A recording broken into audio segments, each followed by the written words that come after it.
Hari ini kita akan belajar dua kata yang sangat penting di dalam Alkitab. Dan kedua kata ini berlawanan dan akan menjadi pilihan buat kita mau menjadi seperti apa. Yang pertama, kita diingatkan oleh Tuhan bahwa kita harus menjadi kawan sekerja Tuhan. Dan jangan mau menjadi seteru Kristus. Jadi dua kata ini kita akan pelajari bersama-sama supaya kita tahu apa yang menjadi isi hati Tuhan dan kita bisa mengambil keputusan yang tepat apakah kita menjadi kawan sekerja Tuhan atau sebaliknya. Keputusan kita membuat kita menjadi seteru Kristus. Nah, pertama kita akan melihat dan mempelajari istilah kawan sekerja. Mari katakan bersama Abuna, kawan sekerja. Ini mengganggu enggak? Bapak Ibu bisa melihat slide-nya, mengganggu enggak mimbarnya? Tidak, bisa melihat? Kalau enggak disingkirin. Bisa lihat? Oke, sekali lagi katakan kawan sekerja. Jadi kalau Bapak Ibu memiliki ruangan di mana di sana ada teman-teman sekantormu, maka orang lain yang berada di dalam ruangan yang sama dengan saudara yang mengerjakan pekerjaan yang sama, memiliki job description yang sama dari kantor, itu yang disebut dengan kawan sekerja. Paham saudara? Itulah definisi dari definisi dari istilah kawan sekerja itu. Ini berasal dari kitab 1 Korintus pasal 3 ayat yang ke-9. Ayo kita baca bersama-sama 2-3. Karena kami adalah kawan sekerja Allah. Kamu adalah ladang Allah, bangunan Allah. Ini adalah tulisan Rasul Paulus kepada jemaat di Korintus mau memberitahu bahwa kita ini bukan musuh. Kami ini bukan musuh tapi kawan sekerja. Artinya berada satu ruangan. Orang kalau berada satu ruangan berarti menjadi teamwork di dalam satu pekerjaan yang Tuhan percayakan. Itulah kurang lebih artinya kawan sekerja itu. Karena diterjemahkan dari kata sunergos. Arti kata sunergos itu, laborers itu apa? Buruh saudara, pekerja. Orang yang mengerjakan sesuatu, pegawai, bahkan levelnya lebih dari sekedar pegawai bukan hanya sekedar pegawai kantor, di bawah itu tenaga kerja. Jadi kalau Rasul Paulus berkata kepada jemaat di Korintus, kami ini adalah tenaga kerja bersama-sama. Jadi tidak ada yang membeda-bedakan kami, karena kami mengerjakan pekerjaan yang sama. Makanya disebut rekan sekerja. Nah kalau rekan sekerja itu artinya setara. Orang makanya dalam pelayanan itu saudara, tidak ada orang yang lebih tinggi dari yang lain. Karena mereka mengerjakan pekerjaan di ladang yang sama. Tapi orang yang bekerja di ladang yang sama itu beda-beda fungsinya. Ada yang menanam, ada yang memelihara, ada yang menuai, ada yang mengirik, ada yang menjaga. Semua itu disebut dengan kawan sekerja. Haleluya saudara. Rekan, jadi bukan orang lain. Atau juga diterjemahkan sebagai tenaga kerja kasar bersama. Jadi kita ini buruhnya Tuhan. Haleluya. Kita ini pekerjanya Tuhan loh saudara.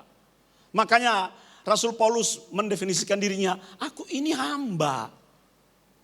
Bukan bos, buruh. Tenaga kerja, di mana? Di ladang Tuhan. Jadi sesama buruh dilarang saling mendahului. Sesama buruh dilarang saling meninggikan diri. Udah paham sekarang saudara, supaya kita mengerti bahwa ketika kita menjadi kawan sekerja Tuhan, maka level kita sebenarnya berada di bawah. Dan tidak ada yang lebih tinggi dari yang lain. Bahkan sunergos itu diterjemahkan sebagai sesama pembantu.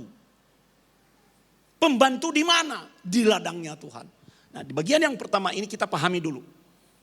Kita pahami apa itu yang disebut dengan kawan sekerja. Nanti di bagian yang kedua Abun akan jelaskan bagaimana caranya kita menjadi kawan sekerja. Maka ketika kita terlibat di dalam sebuah pelayanan misalnya di gereja lokal, maka apapun tanggung jawab yang Tuhan percayakan kepada kita dan apapun tanggung jawab yang Tuhan percayakan kepada orang lain, kita adalah rekan sekerja. Kasih tahu kiri kananmu, kita rekan sekerja. Anda walaupun sebagai jemaat Anda melayani Tuhan, Kita kawan sekerja Tuhan, Holy Spirit team. Paham kawan sekerja saudara? Nah sekarang kita akan belajar istilah yang kedua yang disebut dengan, masih ada satu lagi saudara. Kawan sekerja di sini ya juga diterjemahkan dan seringkali dipakai dalam pengertian pendamping dalam persalinan. Jadi ada bidan ya, ada bidan yang menolong persalinan seorang wanita, maka dia tidak bisa bekerja sendiri. Dia berkata, tolong kasih handuk basah, tolong kasih air hangat, tolong pegangin ini. Dia sendiri yang akan membantu persalinan, tapi dia juga butuh orang lain. Sehingga kelahiran itu berjalan dengan baik. Anda bisa bayangkan, istilah kawan sekerja ini begitu powerful dan dalam ketika kita mengkaitkannya dengan kerajaan Allah. Kita akan melahirkan hal-hal besar dan kita sesungguhnya tidak bisa bergerak sendiri. Kita butuh orang lain bersinergi bersama-sama seperti tubuh, seperti anggota-anggota tubuh. Tangan itu punya fungsi yang lain yang berbeda dengan kaki, yang berbeda dengan leher, yang berbeda dengan perut. Tapi kalau satu macet, semua sistem tubuh itu akan macet.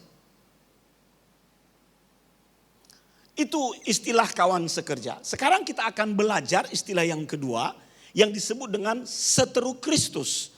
Tapi Abuna akan secara khusus menggunakan dan fokus pada kata seteru. Dua kata ini berlawanan saudara. Kawan seteru atau kawan lawan, teman atau musuh. Dan firman Tuhan mengingatkan kita agar kita memilih posisi kawan sekerja daripada memilih posisi seteru. Kata seteru itu berasal dari kitab Filipi pasal 3 ayat 18. Ayo kita baca sama-sama 2-3. Karena seperti yang telah kerap kali kukatakan kepadamu dan yang kunyatakan pula sekarang sambil menangis, banyak orang yang hidup sebagai seteru Kristus. Nah, apa artinya seteru Kristus? Banyak orang yang hidup. Artinya kalau dikatakan yang hidup sebagai seteru Kristus adalah gaya hidupnya, perilaku hidupnya bukan mencerminkan posisi kawan sekerja, tapi mengekspresikan sebagai lawan dari kawan sekerja itu, yaitu seteru. Kata seteru itu dalam bahasa Indonesia similarnya adalah musuh. Betul ya? Lawan. Kata seteru itu diambil dan diterjemahkan dari bahasa Yunani ektros. Yang artinya pertama dalam konotasi musuh, tapi musuh level ini adalah musuh yang menjijikkan saudara. Yang namanya musuh saja sudah menjijikkan kan? Apalagi kalau didefinisikan lebih deskriptif, musuh yang menjijikkan. Berarti kita nggak boleh dekat-dekat dong dengan musuh yang menjijikkan itu. Coba kalau Anda lewati sebuah jalan itu saudara, dan ada hal yang menjijikkan, apa yang akan lakukan saat berhadapan dengan hal yang menjijikkan yang menghalang langkahmu? Di Nias itu, kalau waktu Abuna pulang dulu saudara, ada banyak aspal alam di jalan. Kalau pergi ke kampung itu, ada banyak aspal alam. Apa aspal alam itu? Kan babi itu kan dilepas tanpa kandang saudara. Jadi semua orang satu kampung tahu itu babinya si Anu, babinya si Anu, babinya si Anu. Jadi malam baru dia ambil. Nah karena berjalan kemana-mana, aspalnya di mana-mana. Jadi coba ketika saya pulang itu, saya menghindari. Karena apa? Bagi saya itu adalah hal yang menjijikkan. Dan kita semua tahu bahwa kotoran berada di dalam kategori hal yang menjijikkan. Ada orang yang mau senang megang-megang kotoran di tangannya? Enggak ada kan? Enggak ada.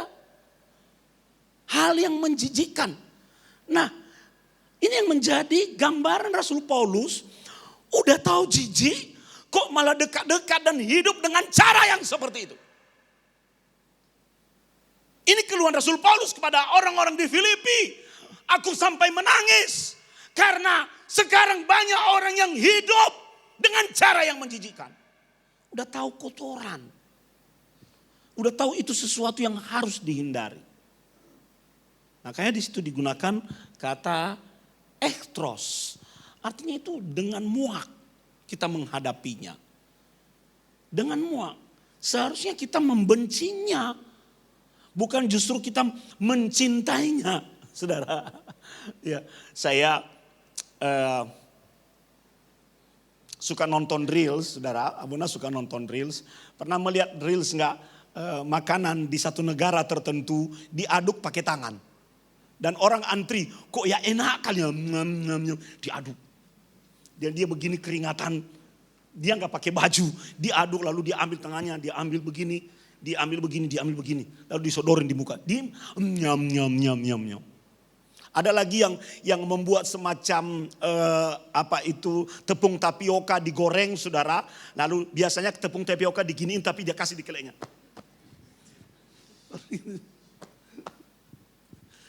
Dia goreng. Kira-kira kalau habis ini nanti dibawa kita goreng tepung tapioka dan kelek abuna yang begini gimana? Anda berani makan gak? Kelek hamba Tuhan loh.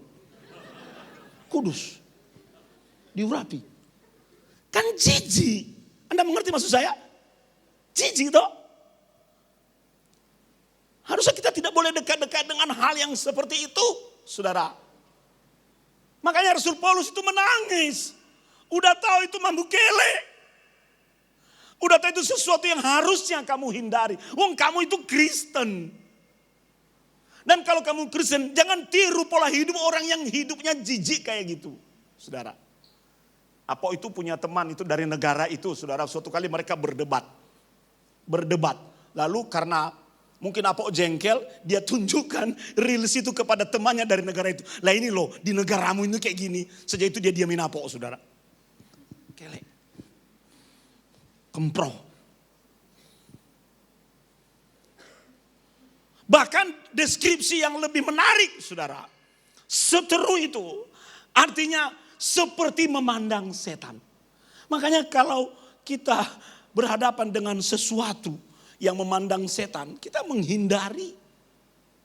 Bukan justru dekat-dekat dengan setan. Istilah lain adalah Rasul Paulus berkata, di luar sana banyak orang dekat-dekat dengan setan sehingga wajahnya kesetanan. Mbok ya kamu itu beda. Jangan sampai rupamu seperti rupa setan.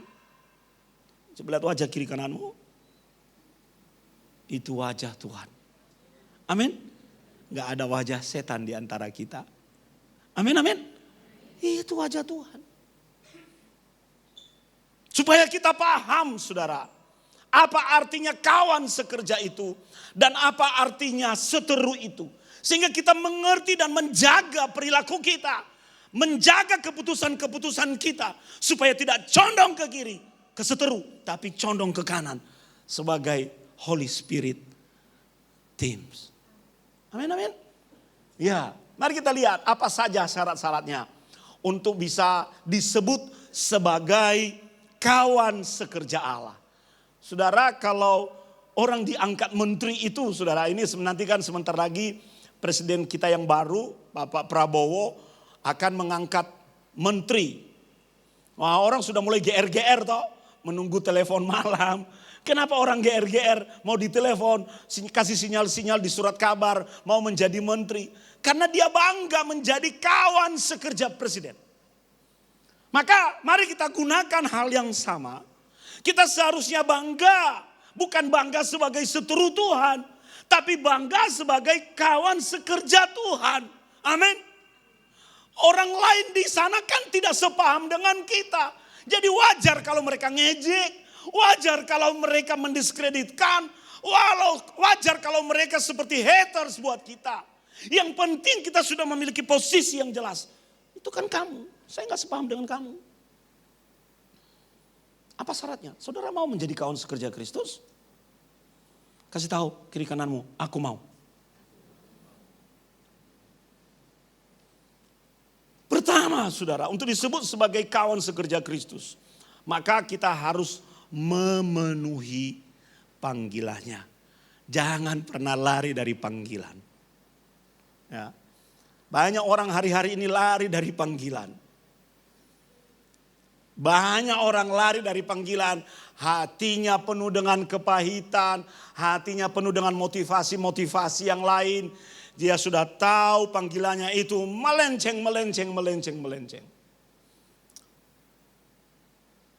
Sebaliknya, orang yang memenuhi panggilan Tuhan di dalam hidupnya adalah orang yang disebut sebagai kawan sekerja Kristus. Memenuhi panggilan. Nah, mari tanya pada dirimu, apa panggilan Tuhan dalam hidup saudara? Dan ketika Anda sudah tahu panggilan itu, bertanya, ajukan pertanyaan berikutnya, sudahkah Anda memenuhi panggilan itu? Atau belum? Tidak semua harus jadi pendeta, saudara. Nanti siapa jemaatnya? Kalau semua pendeta, berapa orang hadir hari ini? 150 lah, semua pendeta 150 mic. Siapa yang dengarkan di kursinya nanti? Semua orang punya panggilannya masing-masing. Amin. Semua orang temukan panggilan itu. Apa yang menjadi panggilanmu dalam hidupmu, ya, dalam pekerjaanmu?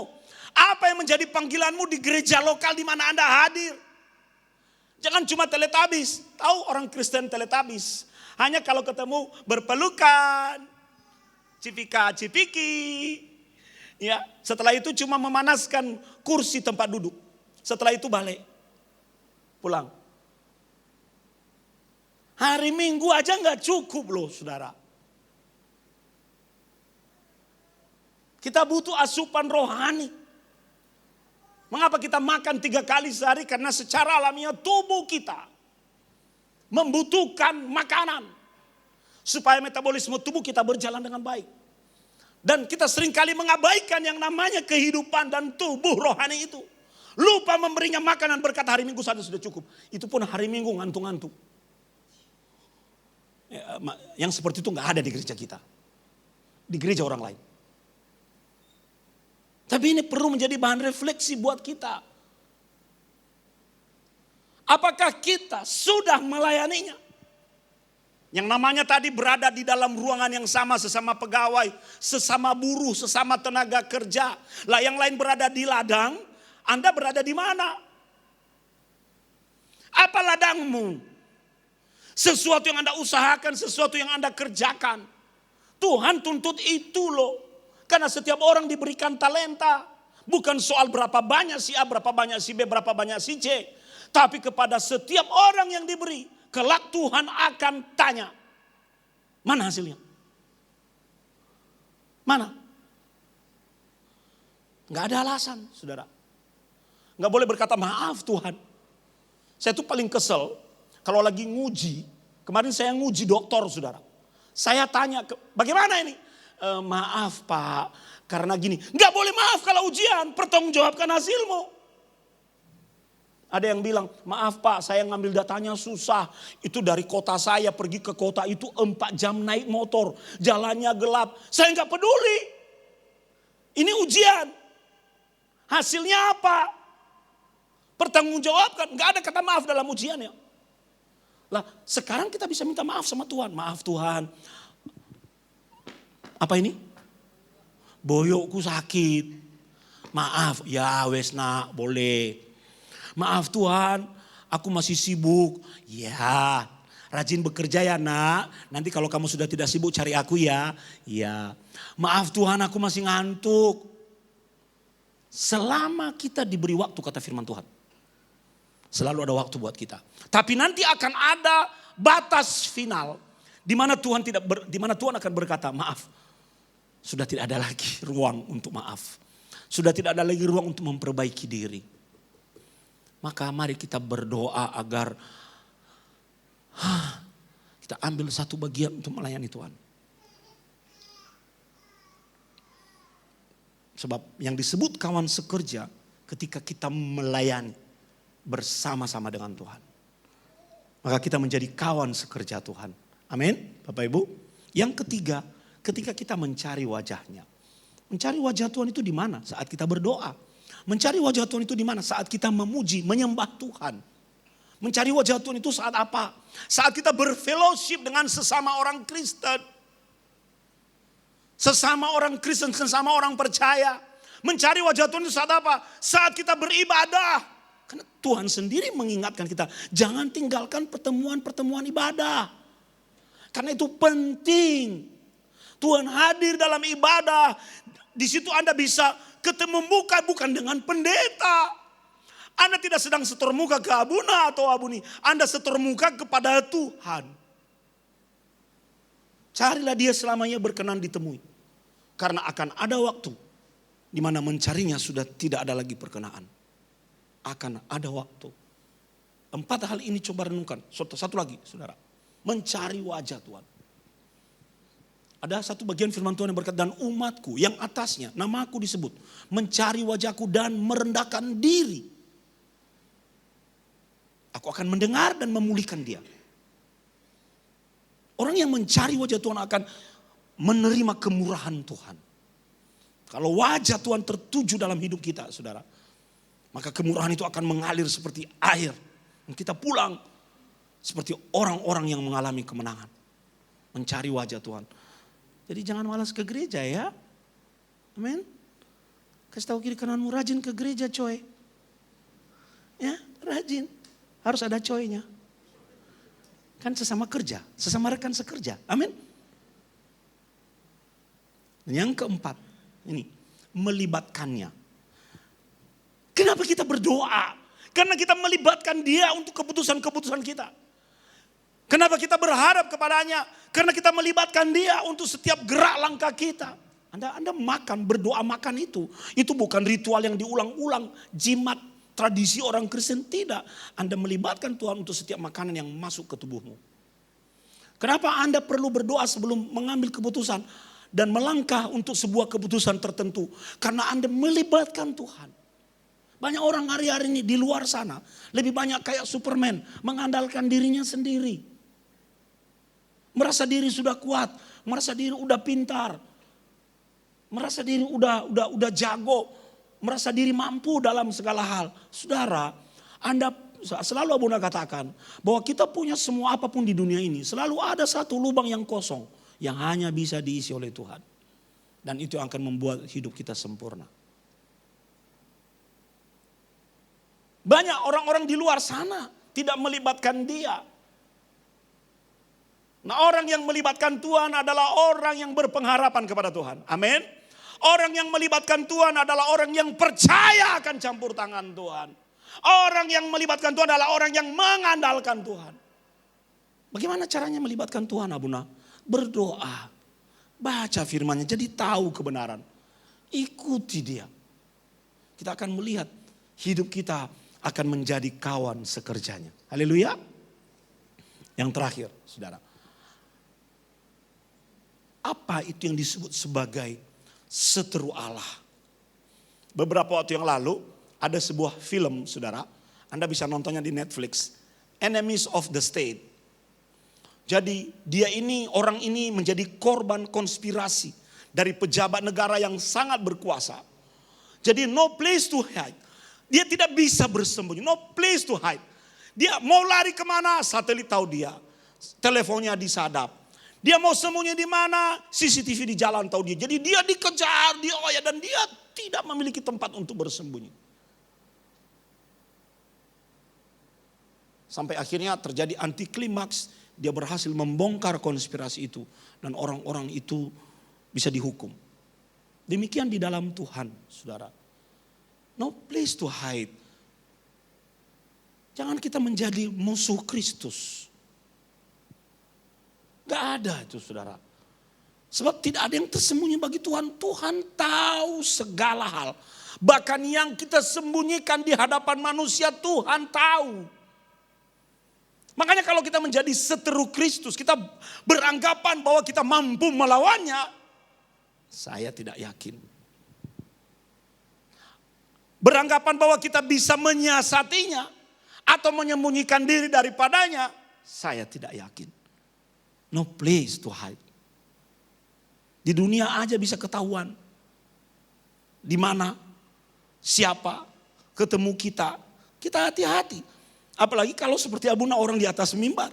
Saya tidak tahu wajah orang yang di bawah, tapi orang di bawah tahu saya. Mau apa? Mau bagaimana? Kaki naik sedikit. Orang bisa lihat dan menilai apa adanya. Apalagi Tuhan, saudara. Nah, apa yang menyebabkan kita menjadi seterunya, musuhnya? Pengabaian Tahu apa yang disebut dengan pengabaian? Tahu tapi tidak merespon. Itu artinya diabaikan. Ada film-film itu, jangan lihat ke dalam. Mengabaikan yang tertulis itu, dilihat ke dalam, lalu mukanya ditimpuk dengan kue. Ada lagi di situ, jangan pencet. Udah dikasih tahu jangan pencet, tangannya gratil, pingin pencet. Ada tulis di situ, harap antri. Apa yang biasanya kita lakukan? Bypass. Ada lagi, jangan kencing di sini. Pernah lihat itu? Tapi coba nanti dites ya. Kalau ada tempat, ada tulisan jangan kencing di sini, justru itu tempat yang paling pusing. Dia dikasih tahu, Pak udah kebelet. Nah ini namanya pengabaian. Firman Tuhan adalah petunjuk untuk hidup kita. Kita tahu kebenaran, tapi dengan sengaja memilih untuk tidak mempraktekannya dengan berbagai alasan pembenaran diri. Pengabaian itu. 2 orang yang ikut disalib dengan Tuhan Yesus. Hanya satu yang masuk ke Firdaus bersama-sama dengan dia. Yang satu gagal di detik-detik kesempatan yang sudah terpampang di depannya. Karena dia mengabaikan Kristus. Makanya kita tidak boleh mengabaikan Tuhan. Apa yang menyebabkan kita mengabaikan Tuhan? Hati yang keras. Hati kita udah keras. Jangan ya. Hal kedua yang membuat kita menjadi seteru Kristus adalah kita melanggar firman-Nya. Ini satu paket. Melanggar firman-Nya artinya udah dilarang tapi kita melanggarnya. Tapi bukan hanya satu sisi itu, saudara. Pelanggaran terhadap firman adalah Anda tahu firman tapi tidak melakukannya juga disebut sebagai melanggar. Maka definisi melanggar adalah melakukan apa yang dilarang dan tidak melakukan apa yang diminta atau dianjurkan. Itu sebabnya jadi orang Kristen itu gak mudah. Semakin banyak kita tahu, semakin banyak dituntut kepada kita. Betul saudara? Oh ya sudah kalau begitu ya aku gak usah baca-baca Alkitab aja lah. Supaya aku makin banyak tidak tahu. Nah Anda orang Kristen coy. Kita semua orang Kristen Fernando. Semakin banyak kita tahu, semakin banyak dituntut. Ada hal-hal yang sudah tidak boleh lagi kita kerjakan. Udah terlarang. Tidak seperti orang di luar sana kata Rasul Paulus. Ya jangan tiru dia. Hal yang ketiga. Orang yang sakit hati, kesel, penuh dengan masalah dalam hidupnya. Bisa kecewa pada Tuhan dan dia bergerak menjauhi Tuhan. Mengapa orang-orang di Sinear membangun Menara Babel? Karena mereka bergerak menjauh dari Tuhan. Orang semakin bergerak menjauh dari Tuhan. Menuju timur itu jauh dari Tuhan. Makanya nanti Tuhan itu datang dari timur menuju barat. Dia membawa seperti sapuan terakhir siapa orang-orang yang mau bertobat, yang mau menerima dia. Dia bawa ulang kembali. Tapi ada orang-orang yang tidak akan ikut di dalam sapuan terakhir itu. Menjelang kedatangannya yang kedua. Justru yang kita harus lakukan. Yang namanya kawan sekerja itu kan kita menjadi bestinya Tuhan. Amin. Bukan menjadi musuhnya Tuhan. Termasuk ngantuk dalam gereja itu menjauhi Tuhan. Walaupun ada penelitian yang berkata bahwa orang yang setengah ngantuk. Itu apa yang disampaikannya pasti disampaikan oleh orang lain, apa yang didengarnya pasti didengar. Jadi bukan tidur. Bukan, tapi setengah ngantuk. Nah itu katanya, kata penelitian, apa yang didengarnya masuk. Masa sih? Jangan bergerak menjauhi Tuhan, saudara-saudara. Kita harus bergerak mencari Tuhan. Dan kalau alasan kita adalah ketidaksempurnaan, di dunia ini mana ada yang sempurna sih? Kita bisa kecewa pada si A, kita bisa kecewa pada si B. Kita bisa kecewa pada institusi A, institusi B. Kalau hanya terus melihat itu, kapan kita mendekat pada Tuhan? Sebab orang yang menjauh dari Tuhan mendekat pada setan. Dan orang yang mendekat kepada Tuhan pasti menjauh dari setan. Seperti dua titik itu saudara, dan kita bergerak berayun. Jadi ketika kita mendekati titik A di sini, maka kita menjauhi titik B. Seperti kita mendekati titik B, dengan sendirinya secara otomatis kita menjauhi titik A. Pilihan ada di tangan kita. Dan yang terakhir ini saudara, disebut seteru Allah. Ketika kita, pemain musik maju ke depan. Disebut seteru Allah ketika kita melawannya. Siapa yang mati ditampar malaikat? Masih ingat itu cerita itu? Baca di perjanjian baru nanti. Mati ditampar malaikat. Semua kisah dalam Alkitab yang melawan Tuhan, yang beroposisi terhadap Tuhan, hidupnya tidak pernah baik. Hidupnya tidak pernah baik. Sebaliknya, sekeras apapun hidup seseorang, tapi ketika dia bergerak ke titik menuju Tuhan, pelan-pelan hidupnya menjadi semakin baik. Maka pilihan ada di tangan kita pagi ini Bapak Ibu. Apakah kita menjadi kawan sekerja Tuhan atau menjadi seteru Kristus? Satu ayat terakhir kita baca bersama-sama. 2, 3. Inilah tandanya bahwa kita mengasihi anak-anak Allah. Yaitu apabila kita mengasihi Allah serta melakukan perintah-perintahnya. Dan ini artinya progresif.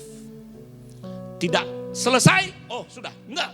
Terus menerus bergulir, kita terus mengasihi Tuhan. Terus Tuhan, aku masih bisa melakukan ini, yang ini masih belum. Tolong aku Roh Kudus, kan Roh Kudus penolong. Tuhan, aku jatuh di sini Tuhan, tolong aku. Dia tolong kita lagi terus menerus, terus menerus. Maka kita tidak boleh menyerah. Kita harus mematuhi perintah-perintahnya, mengenal Dia lebih dalam lagi. Haleluya. Mari kita bangkit berdiri.